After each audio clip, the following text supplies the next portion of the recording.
Coach. How you doing? Good. Bob, welcome to Tampa. Thank you. Glad to be here. Excited and ready to go. I covered you with the Gators back in the Spurrier days. I remember. Wanted to ask you about just coming back. What made you want to get back to coaching? I think once it's in your blood, it's in your blood, and it's hard to get out. When you have an opportunity, which originally was with Bruce, but Todd and Casey and Larry Foote, and I've worked with most everybody on the staff at one stop or another along the way. And Florida's a great place. Tampa has a great tradition as of recent, and just to get back involved with great people. And now Todd, who I just am so grateful for the opportunity to come back and have the opportunity to to share and just to be a part. So I'm excited about that.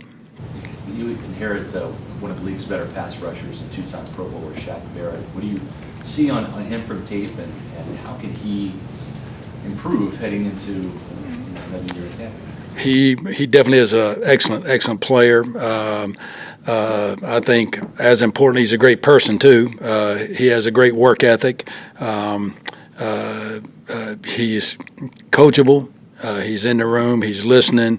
I think everybody on all levels, every single year, you want to get better fundamentally, to do the little things that. So I've tried to tweak as much as I could just watching the tape, and I try not to tell him anything I can't prove by tape. And he's been very receptive because he's a coachable guy. He's a leader. His work, like I say, his work ethic, not only on the field but in the classroom, has been good. And so I think he's in for another big year. I really do. Coach, Joe Tryon-Shoyinka is in a position to take a big step forward and play more and play a bigger role. What does he need to do to have success doing that? He's just experienced, I think, a lot of it, and just actually learning some of the things that work. I've tried to put together some things of like-bodied players that he can see that have been successful in the league, and then the fundamentals that work, and then try to I don't think you can coach him the same way you do Nelson or the same way you do Shaq, or everybody's different. The fundamentals are the same, but everybody's different. So we've tried to to take Joe, and again, I think with Joe a lot of it's mindset too, and just angles and understanding exactly what his advantages are, and hopefully being able to look at an offensive lineman and see what their weaknesses are. So that's what I've tried to work in the offseason with Joe, mainly some mental things, and then because he has tremendous talent. He's a tremendously talented individual, and so just trying to take those things and make him a better player. Coach, you were some of those like-bodied guys and competitors. Speed guys like Vaughn and Chandler Jones, long and lanky type guys, that I've been involved with, were just a couple of the main ones. But then just some mentality-wise guys, some guys that are just, they hunt on every pass rush, and they may not be like body, but just that mentality as well. So I've tried to get some guys that were like that as well. Shaq does some good things just in our own room, so he can learn, from just watching some of those guys, and just having that realization that every call that Todd makes is designed for him. I mean, I'm trying to get that mentality where, it doesn't matter what the call is.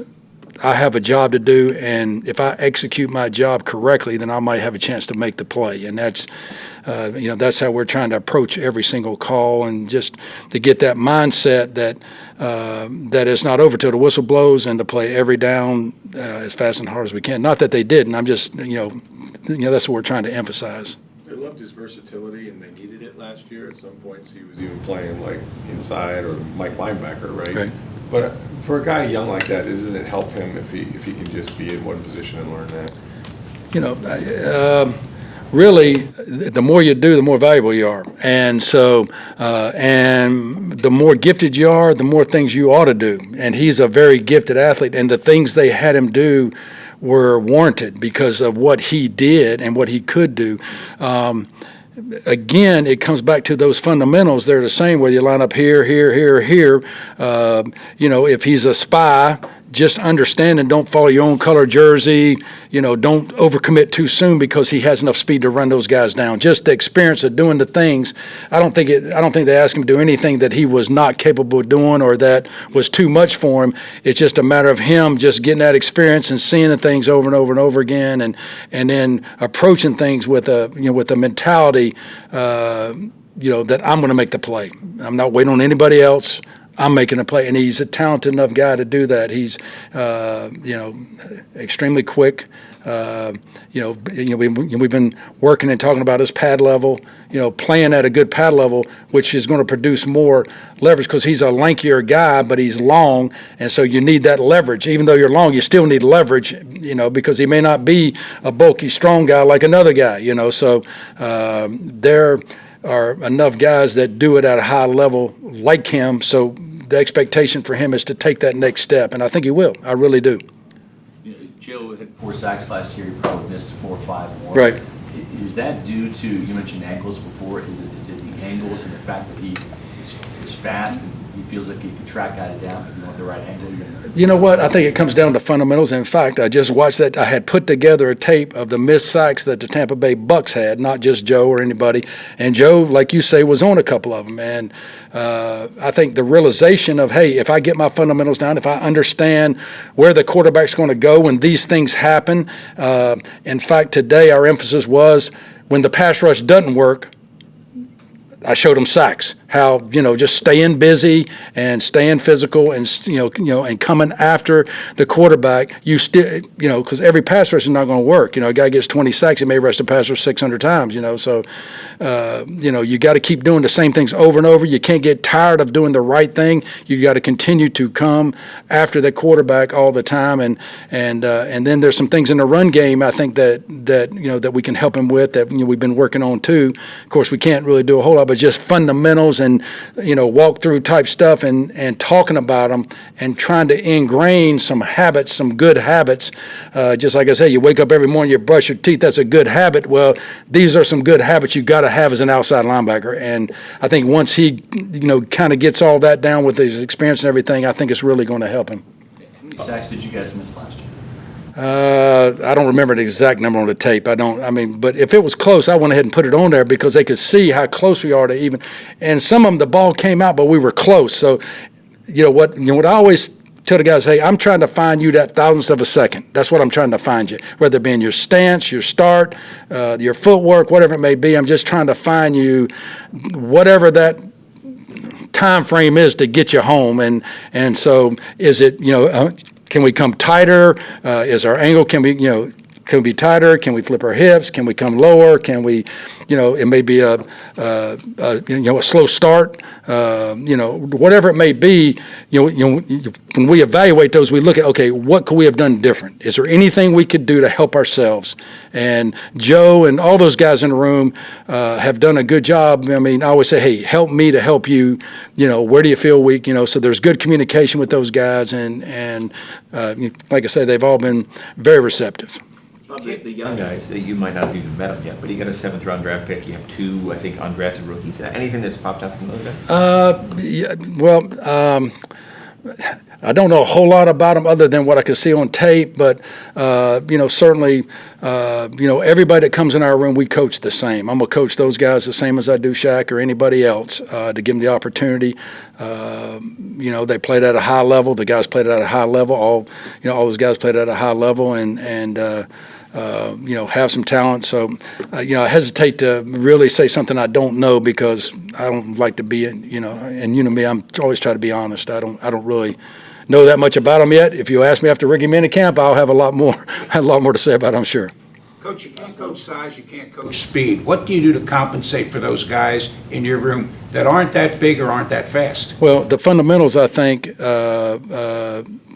still come into play. The idea of fundamentals is you take an average player and make him good. You take a good player and make him great. You take a great player and hope you send him to the Pro Bowl. That's the idea of fundamentals. And, for the guys that are shorter, there are some things we do with the bull that, can get them in a better position. There's some, some positions, that we can get their body in, hopefully that, get them into the, into the rush before you can get out of the rush. You got to get on a block, actually before you can get off a block. So, we've had guys that have been all shapes and all sizes and all speeds. It's not all that. A lot of time it's just physical rushing, and then a guy gets a guy off the spot, and then there's the guy ready for the sack. So everybody being a moving target coming at the quarterback.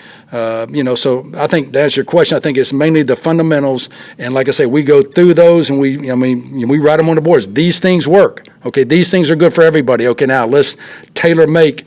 In fact, Joe's probably not going to rush the same way that Cam Gill does, for example, the height-wise and everything. So, we take the fundamentals and then try to, establish something with each guy.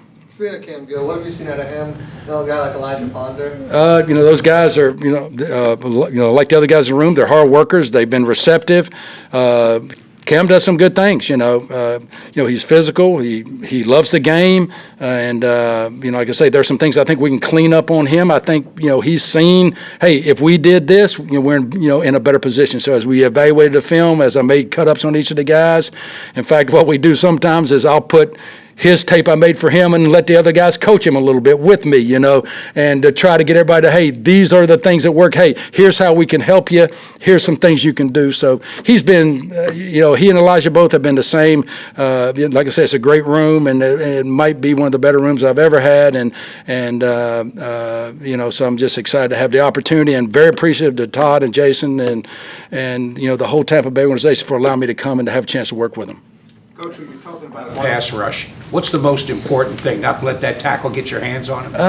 Actually, the most important thing is pad level and get off. You got to get moving. You got to get off on the snap, and you got to get moving. And then it's just, the object is to rush the quarterback. We're not rushing the tackle. We're rushing the quarterback. So, we work from there. Thanks, Coach. Thank you. Thank you all.